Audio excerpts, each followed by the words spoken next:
마가복음 55번째 시간입니다. 하나님의 축복을 아는 자가 누구인가? 오늘 주 말씀은 40절부터 44절까지입니다. 그런데 그 전에 35절부터 이제 40절까지의 또 예수님이 말씀하신 내용들이 쭉 기록되어 있어요. 지난 시간에 서기관이 예수님께 나와서 모든 계명 중에 첫째 되는 계명이 무엇입니까? 질문을 했어요. 그때 예수님께서 대답하시되 첫째는 이것이니 이스라엘에 들으라. 곧 우리 주 하나님 유일한 주신이라. 그 하나님을 가장 사랑하는 것이라고 알려주셨어요. 그 하나님 사랑을 어떻게 하느냐? 마음을 다하고 목숨을 다하고 뜻을 다하고 힘을 다하여 네 하나님을 사랑하라. 그러니까 전심으로 내 모든 것들을 다 동원해서 하나님 사랑하라는 거예요. 하나님 사랑을 이렇게 요구한 데는 우리 가운데 다 주셨기 때문에 요구하는 겁니다. 하나님은 우리 가운데 예수님을 통해서 다 주셨어요. 영원한 생명, 바로 천국까지 다 주셨어요.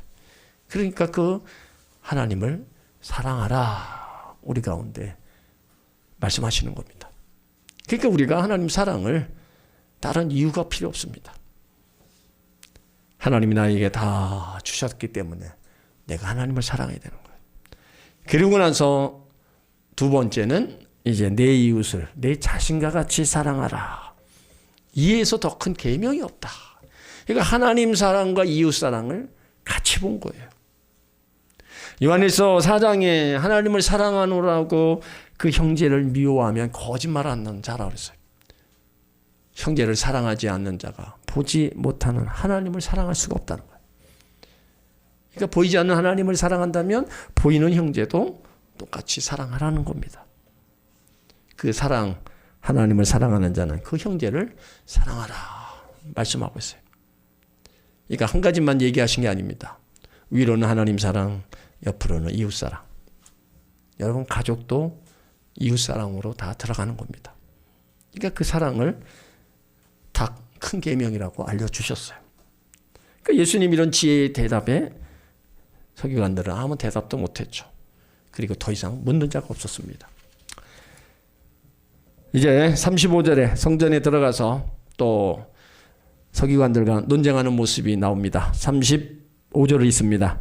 예수께서 성전에서 가르치실 때 대답하여 가라사대 어찌하여 서기관들이 그리스도를 다윗의 자손이로 하느냐. 그러니까 예수님 질문을 던지심으로 가르치십니다. 이 질문은 단순한 지식 문제가 아니라 메시아의 이해의 본질을 겨냥한 질문이에요. 서기관들의 공통적 가르침은 메시아는 다윗의 혈통을 이은 정치적, 민족적 구원자라는 거예요. 근데 예수님은 거기서 뛰어넘는 겁니다. 물론 다윗의 혈통 이은 메시아라는 거 부정하지 않습니다. 근데 그 이상을 밝히고 있는 거예요. 그러니까 신앙은 전통적인 이해에 머무르지 않고 말씀 앞에서 점검받아야 될 대상입니다. 자, 36절 다윗이 성령에 감동하여 친히 말하되 주께서 내 주께 이르시되 내가 내 원수를 내 발 아래 둘 때까지 내 우편에 앉았으리라 하셨도다 했느니라. 예수님은 시편 110편 1절을 인용해서 말씀하시는 겁니다. 다윗이 성령에 감동돼요. 이거는 메시아가 단순히 인간의 왕이 아니라 하나님의 권세를 공유하시는 분임을 선언합니다. 예수님은 위대한 스승이 아니라 경배와 순종의 대상이신 주님이세요. 그래서 37절에 다윗이 그리스도를 주라 하였은즉 어찌 그의 자손이 되겠느냐 하시더라. 그러니까 예수님의 결론은 뭐예요? 논리적이며 강력합니다. 다윗은 왕 중의 왕이라는 거예요. 그런데 그가 다윗이 메시아를 주라고 불렀다는 겁니다. 그러니까 메시아는 다윗보다 더 큰 분이고 그 질문 앞에 서기관들은 대답할 수가 없는 거예요. 그러니까 백성이 즐겁게 들은 거예요. 예수님의 가르침의 권위와 진리 그리고 해방감을 주었습니다. 메시아는 다윗의 자손이고 동시에 다윗의 주이시다. 예수님은 단순한 인간의 왕이 아니라 주권자요 구원자라는 겁니다. 그러므로 예수님은 내게 누구십니까? 하나 나의 주인이신 거예요. 그 예수님을 내가 주인으로 삼고 나의 만왕의 왕으로 삼고 우리가 믿어야 되고 섬겨야 될 분이라는 겁니다. 그러니까 예수님은 그들에게 확실하게 메시아가 누구인가를 확실하게 가르쳐주고 있는 거예요. 그러면서 예수님이 이제 주의할 사람을 38절, 39절에 말씀하셨어요. 자, 38절로 39절 예수께서 가르치실 때 가라사대 긴 옷 입고 다니는 것과 시장에서 문안 받는 것과 회당의 상자와 장치의 상적을 원하는 서기관들을 삼가라. 그 예수님의 경고는 서기관들만 향한 것이 아닙니다. 겉으로만 경고해 보이려는 신앙, 사람의 칭찬과 지위를 추구하는 그런 모습, 섬김보다 인정받기를 원하는 태도를 조심하라는 거예요. 여기 서기관들이 그런 사람이었다는 거예요. 긴 옷을 입고 다니면서 시장을 돌아다닐 때 사람들이 엎드려 인사하고 회당의 상자에 앉아가지고 잔치성의 상작을 한 잔 윗자리만 원하는 그들의 모습, 이거는 참된 신앙의 모습이 아니라는 겁니다. 참된 신앙은 자리를 차지하는 것이 아니라 섬기는 것이라는 것을 이렇게 가르치고 계신 거예요. 항상 내가 높아지려고 하면요 낮아질 수밖에 없습니다. 근데 내가 겸손히 낮아지려고 하면 옆에 사람들이 높여요.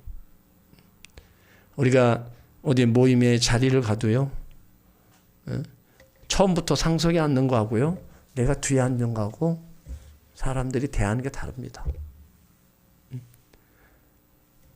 때로는 앞에 앉아 있으면 눈총을 받을 수 있어요. 근데 뒤에 앉아 있으면요, 앞으로 가시라고. 그러니까 우리가 어디를 이렇게 사람 모이는데 가서도요, 좀 지혜롭게 우리가 행동을 해야 됩니다. 그래야 거기서 또 주변 사람들로 인해서 더 때론 존경도 받고 그런 모습을 칭찬을 받기도 하는 겁니다. 그러니까 예수님은 항상 예수님 자신이 겸손의 삶을 사셨기 때문에 그 삶을 늘 제자들에게 가르쳤어요. 그러니까 서기관들의 이런 모습은 아니라는 거예요. 그러니까 우리 믿음의 사람들도 똑같은 거예요. 예수님의 그 겸손의 모습을 본받고 우리가 그렇게 살아가기를 힘쓰고 애써야 되는 겁니다. 이렇게 말씀하시고 이제 성전 안에 들어가셔서 사람들이 연보암에 헌금 넣는 것을 이렇게 보시는 겁니다. 그러니까 41절부터 44절까지는요, 헌금을 드리는 것을 강조하게 기록된 본문이 아닙니다. 성경적인 헌금에 대해 바르게 가르치는 거예요. 그러니까 성경적인 헌금, 결국은 축복의 씨앗이라는 겁니다. 여러분, 헌금은요, 마치 종자씨와 같은 겁니다. 농부들이 가을에 추수를 해서 다음에 심을 종자, 씨를 보관합니다. 엄동설한이 지나고 봄이 가까워지면 양식이 떨어져요.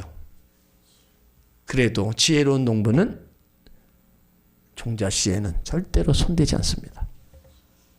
그것을 심어야 그해 또 열매를 거둘 수 있기 때문에 먹을 것이 없어도 종자 씨에 손을 대지 않아요. 마찬가지예요. 헌금도요, 종자 씨와 같습니다. 오늘 가난한 과부의 헌금을 통해서 하나님의 축복의 원리를 깨닫는 시간이 되시길 바랍니다. 자, 41절을 읽습니다. 예수께서 연복에 대하여 앉으사 무리의 연복에 돈 넣는 것을 보실새 여러 부자는 많이 넣는데, 예수님께서 어떻게 헌금함에 돈을 넣는가 보셨다는 거예요. 어떤 자세, 태도를 보시고 계신다는 겁니다. 여러분, 내가 헌금함에 헌금 넣는 것을 주님이 보고 계신다. 무슨 생각이 드세요? 내가 헌금함에 헌금 넣는 거를 주님이 보고 계신다. 응? 여러 가지 생각이 듭니다. 응? 그러니까 서기관과 부자들은 남에게 보이기 위해서 헌금을 했어요. 그러니까 헌금을 드릴 때 동전을 바꾸어서 한 움큼 씹어서 헌금함에 넣습니다. 그러면 그것이 와르르 쏟아지는 소리가 나요.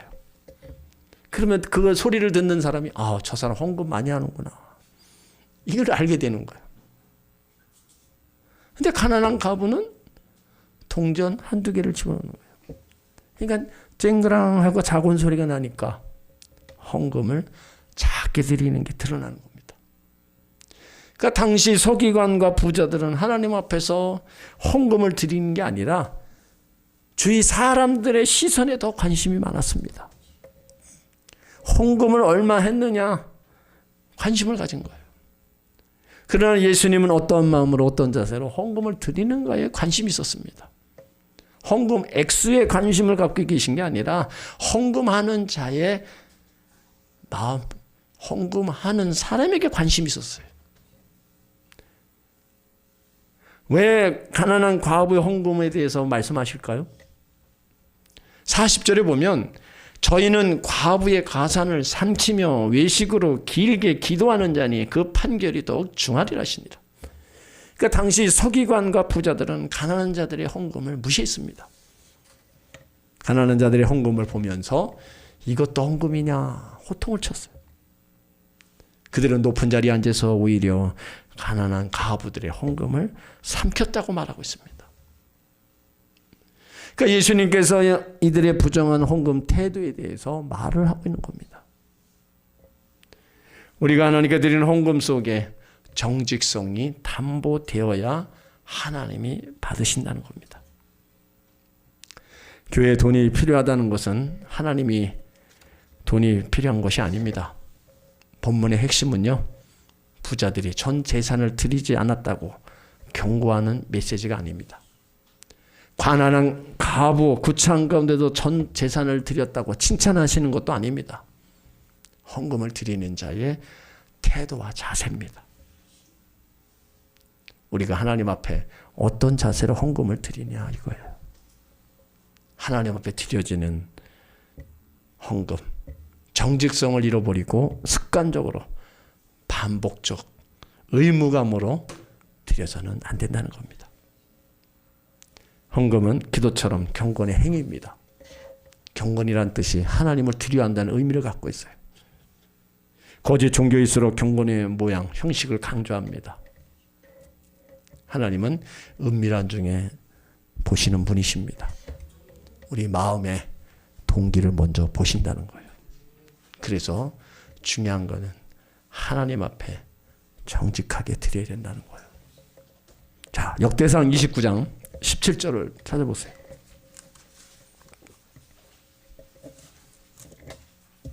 다윗이 하나님 앞에 어떻게 예물을 드리는가? 역대상 29장 17절.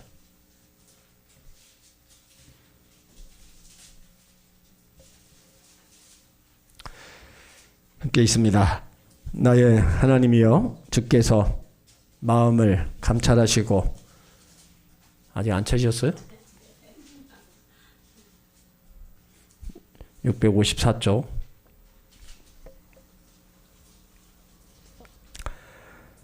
있습니다. 나의 하나님이여, 주께서 마음을 감찰하시고 정직을 기뻐하시는 줄 내가 아나이다. 내가 정직한 마음으로 이 모든 것을 즐거이 드렸사오며 이제 내가 또 여기 있는 주의 백성이 주께 즐거이 드린 것을 보니 심히 기쁘도소이다. 이 다윗의 신앙 고백입니다. 내가 정직한 마음으로 이 모든 것을 즐거이 드렸다. 그러니까 하나님은 그거를 먼저 보시는 거예요. 우리에게 돈을 원하시는 게 아니라 마음과 동기를 원하시는 겁니다. 인색함이나 의무감에서 헌금하지 마시고 축복의 씨앗을 심는다는 심정으로 하나님 앞에 정직하게 드리시기 바랍니다. 하나님 앞에 정직하게 드릴 때 하나님이 기뻐 받으시는 거예요. 자, 그러면서 예수님이 제자들에게 더 말씀을 이어가십니다. 43절을 읽습니다. 예수께서 제자들을 불러다가 이르시되 내가 진실로 너희에게 이르노니 이 가난한 과부는 연복에 넣는 모든 사람보다 많이 넣었도다. 가난한 과부에 대해서 3번이나 언급합니다. 가난하다는 건 너무 궁핍해서 얻어먹을 정도로 극빈한 상태입니다.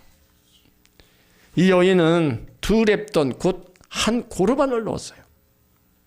42절에 보면 한 고르반을 넣었어요. 그러니까 렙돈은 당시 화폐 중에서 가장 작은 단위입니다. 금전상 가치는 하루 품삯 한 데나리온의 100분의 1 정도의 가치입니다. 그러니까 현재 가치로는 한 500원 정도 되는 거예요. 그러니까 이 동전은 부자들에 비하면 아무것도 아닙니다. 여러분 애들한테 동전 500원 주면 받습니까? 손자 손녀들에게 여러분 500원 줘보세요. 아마 이 돈이 뭔가 그럴 겁니다. 구경도 못했던 돈일 거예요. 그런 가치가 있는 그런 돈이에요. 그런데 왜 예수님께서 가난한 과부의 헌금함에 넣는 모든 사람보다 많이 넣었다 칭찬하시냐 이거예요. 당시 고아와 과부들은요 구제의 대상이었습니다. 남편을 잃은 과부들은 동정의 대상이었어요. 소외받고 어려운 고통의 자리에서 누구의 관심도 못 받았던 그 과부의 돈, 그것을 하나님이 받으신 거예요. 예수님 눈에는 부자들의 헌금은 풍족한 가운데서 드렸지만 가난한 과부는 주님이 바로 기억하셨습니다. 왜 가난한 과부 헌금에 주목했어요? 하나님의 거룩하고 영광스러운 우리를 축복의 동역자로 초대하시는 겁니다. 우리가 드리는 각종 헌금의 의미가 무엇입니까? 우리가 왜 헌금을 드려야 돼요? 안 드리면 안 됩니까? 내가 헌금하지 않으면 교회가 운영되지 않거나 하나님 일에 방해되기 때문에 아닙니다. 하나님이 왜 요구하시냐? 돈이 있어야 하나님이라기 때문에 물론 맞아요. 하지만 우리의 헌금이 없어도 얼마든지 하나님의 역사는 이루어지게 됩니다. 헌금을 요구하시는 것은 하나님의 영광스럽고 복된 일에 우리를 축복의 동역자로 사용하시기 위한 겁니다. 그리고 그 종자 씨와 같은 헌금이 있어야 그 예물을 통해서 하나님이 또 복을 더하여 주시는 거예요. 고린도후서 9장 10절에 심는 자에게 씨와 먹을 양식을 주시는 이가 너희 심을 것을 주사 풍성하게 하시고 너희 의의 열매를 더하게 하신다. 그러니까 심는 것은 누가 줘요? 하나님이 주시는 거. 열매를 누가 거두게 하십니까? 하나님이 거두게 하시는 거예요. 그러니까 심는 씨도 하나님이 주시고 열매도 하나님이 주시는 거예요. 그런데 중요한 것은 심고 거두는 것은 하나님이 우리 가운데 맡기셨다는 겁니다. 우리 한 사람 한 사람에게 심는 거 맡기셨다는 거예요. 그러니까 우리가 그 일을 알 수 있도록 심는 자에게 씨와 먹을 양식을 주시는 거예요. 그러니까 성도들에게 헌금을 하게 하시는 이유가 우리를 하나님 나라의 축복의 동역자로 세우기 위함이고 우리 신앙 속에서 헌금에 대한 기복 사상이 깊이 벗어나는 그런 차원, 그것보다도 먼저 하나님 나라의 축복의 동역자로 세우기 위해서 그렇게 요구하시는 거예요. 하나님께 바치면 복 받는다. 30배, 60배, 100배 축복받는다고 합니다. 하나님과 우리의 관계, 헌금을 드리면 축복하시고 헌금을 드리지 않으면 축복받지 못하는 상태가 아닙니다. 우리 가운데 베푸신 축복을 가지고 하나님의 은혜에 동참하는 거예요. 현실적 삶, 경제적 힘들고 어렵습니다. 참 돈 쓸 때도 많습니다. 그러다 보니까 때로는 마음이 약해서 아직 온전한 11조를 못하는 분도 많습니다. 여러분, 오늘 말씀 들으면서 시험 드시면 안 됩니다. 우리가 하나님께 드리는 모든 헌금은요, 하나님의 축복의 동역자로 초대해 주시는 거예요. 하나님이 그러면서 거기에 대해서 하나님이 또 주실 것은 또 주시는 겁니다. 우리가 드리는 선교 헌금 적은 물질이지만 복음이 전파되는 곳에 쓰여지고 있다면 그것도 또 기쁜 일입니다. 그래서 헌금은 돈이 아니라 우리 마음, 믿음이고 예수님께서도 물질이 있는 곳에 마음이 있다 말씀하셨어요. 강단에 꽃꽂이 예물을 드리는 분도 있어요. 자, 그러면 누가 제일 관심 있겠어요? 헌금으로 봉사하는 분일 겁니다. 내가 드린 예물을 가지고 강단에 꽃이 이렇게 했을 때 그건 본인만 아는 거예요. 그러니까 우리의 헌신, 섬김이 하나님께 드려지고 있다는 것이 놀라운 축복이라는 거예요. 그래서 헌금, 하나님의 축복의 동역자로 우리를 초대하시는 겁니다. 그래서 하나님 앞에 우리가 드릴 것 드리고 할 거 다 하고 의무의 신앙생활의 의무를 다 감당하고 우리가 신앙생활을 해야 되는 겁니다. 그것은 하나님은 결코 아까도 말씀드렸지만 금액을 보시는 게 아니라 그 마음을 보시는 거예요. 그러니까 우리가 이 물질에 대해서 우리가 자유해야 됩니다. 물질에 우리가 묶여 살면 절대로 할 수 없는 거예요. 자, 44절을 읽습니다. 저희는 다 그 풍족한 중에서 넣었거니와 이 과부는 그 구차한 중에서 자기 모든 소유 곧 생활비 전부를 넣었느니라 하셨더라. 당시 성전은 거짓과 위선 마치 강도의 구렬과 같았어요. 화려한 성전에는 인간의 탐욕으로 가득했습니다. 서기관과 제사장들은 기득권을 이용해서 높은 자리에 앉아서 가난한 과부의 자산을 가로채기도 했어요. 하나님이 주인이 되셔야 할 하나님의 성전이 인간의 욕심으로 가득 차 있었습니다. 수없이 드려지는 제사는 있었지만 하나님께는 관심이 없었어요. 예수님이 6월절에 예루살렘에 올라가셨을 때 성전 안에 소와 양과 비둘기 파는 사람들, 돈 바꾸는 사람들 다 성전에서 내어 쫓으시고 다 뒤엎었습니다. 내 집은 만민이 기도하는 집이라. 그런데 어떻게 거기서 강도의 구조를 만들어 놓느냐. 난리를 치셨잖아요. 모든 것이 자신의 인생의 주인인 것처럼 날뛰고 그런 모습에 마음을 참지 못한 겁니다. 오늘도 예수님께서 성전 뜰 안에서 마음을 품고 하나님께로 나오는 이 과부를 발견한 거예요. 그녀는 가장 가난한 중에서 자기 모든 소유, 생활비 전부를 헌금에 넣었다. 이 가난한 과부의 헌금에는 자신의 삶의 고백이 담겨져 있어요. 그 고백이 뭐예요? 나의 삶의 주인은 하나님이 되신다는 겁니다. 그 마음과 그 믿음이 있으니까 자기가 뭔가라도 가지고 있는 거라도 드리고 싶은 거예요. 예수님께서 오늘 말씀하시는 것은 가난한 과부 생활비 전부를 헌금하라는 몰인정한 무자비한 분이 아니십니다. 하나님은 우리 손에 있는 돈을 원하시는 분이 아니라 믿음의 고백이 담긴 헌금을 원하신다는 거예요. 우리가 살고 있는 이 시대, 돈과 신앙 따로 구분해 놓고 살 수 없는 시대입니다. 어쩌면 돈과 밀접한 관계를 맺고 있어요. 그러니까 이 재물의 문제를 해결하지 않고는 신앙의 문제를 절대로 해결할 수 없습니다.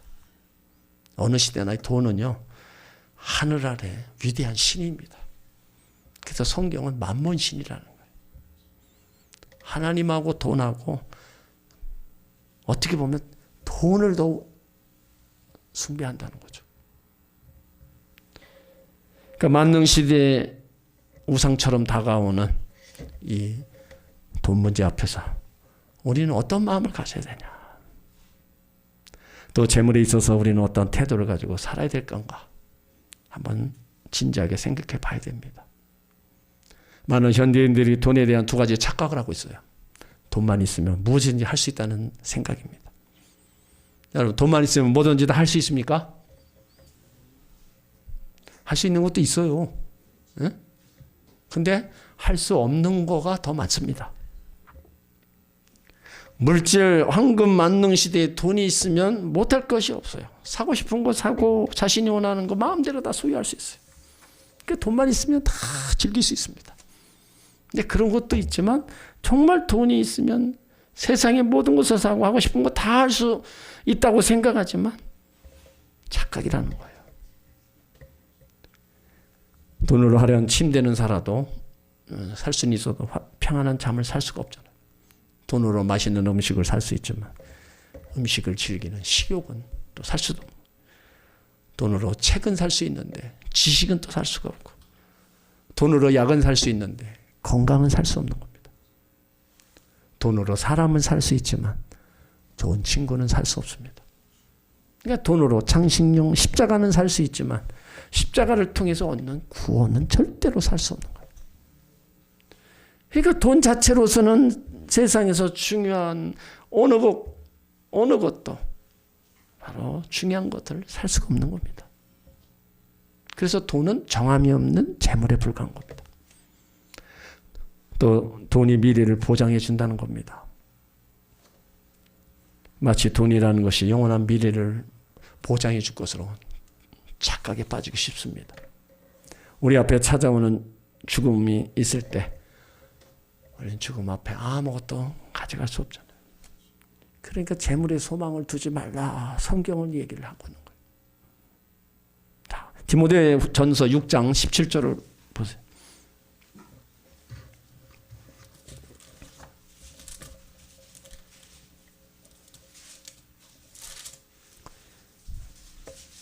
디모데전서 6장 17절.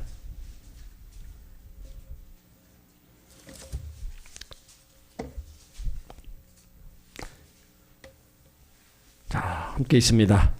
내가 이 세대에서 부한 자들을 명하여 마음이 높이지 말고 정함이 없는 재물에 소망을 두지 말고 오직 우리 하나님에게 모든 것을 후히 주사 누리게 하시는 하나님께 두며, 우리에게 모든 풍족한 것을 주시며 누리게 하시는 하나님께 소망을 두라는 거예요. 재물에 소망 두지 말라는 겁니다. 결국은 다 죽음 앞에서 다 놓고 가는 거예요. 그거를 끝까지 붙잡고,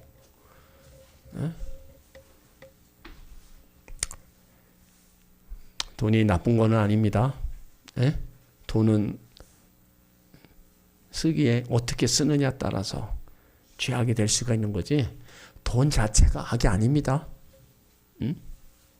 그렇다고 다 갖다 버리는 건 아니지만 돈이 악한 게 아니에요. 그 돈을 사용하는 사람이 악해지는 거예요. 여러분, 돈 벌 때마다 하나님을 기억하시기 바랍니다. 재물을 얻고 사업할 때마다 하나님을 기억하세요. 직장 생활하는 분 월급 받을 때마다 하나님을 기억하시기 바랍니다. 하나님이 다 돈을 벌게끔 다 해주셨기 때문에 우리가 그 대가를 받는 거예요. 우리가 살아가는 시대, 돈과 신앙 따로 구분해 놓고 살아갈 수 없는 시대입니다. 돈과 신앙 밀접한 관계를 갖고 있어요.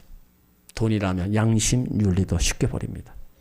돈을 위해서라면 신앙도 팽개쳐버리는 그런 시대에 살고 있어요. 하나님이 섬기는 사람들이 돈 앞에서 꼼짝하지 못하고 하나님 대신 돈, 만몬을 우상으로 섬기고 있습니다. 자, 그래서 오죽했으면 디모데전서 6장 10절 보세요. 디모데전서 6장 10절.